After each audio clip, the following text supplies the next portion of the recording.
Hello everyone, আসসালামু আলাইকুম। সবাই কেমন আছো? এই যে দেখো, আজকে আমাদের বাসায় সকালের নাস্তা এটা হচ্ছে গরুর কলিজা ভুনা, আর সাথে এই যে গরম গরম একদম ধোয়া ওঠানো পরোটা। তার যে পরোটাগুলো গোল করে বানানো হয়েছে, চারকোনা করে বানানো হয়নি। তো এই যে দেখো, গরম গরম পরোটা দিয়ে কলিজা ভুনা খেতে কিন্তু দারুণ মজা।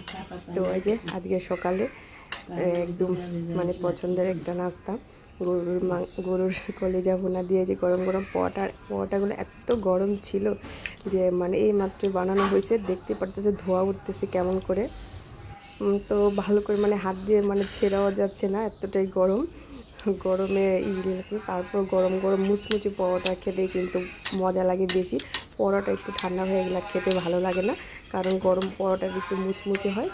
আর মুচমুচে একটু গরম পরোটা দিয়ে এরকম গরুর মাংস ভুনা, কলিজা ভুনা, এটা দিয়ে কিন্তু খেতে দারুণ মজা। তো তোমরা সবাই সকালবেলা কে কী দিয়ে নাস্তা করছো অবশ্যই কমেন্ট করে জানাবা, আর ভিডিওটি ভালো লাগলে অবশ্যই একটা শেয়ার করে দিবা।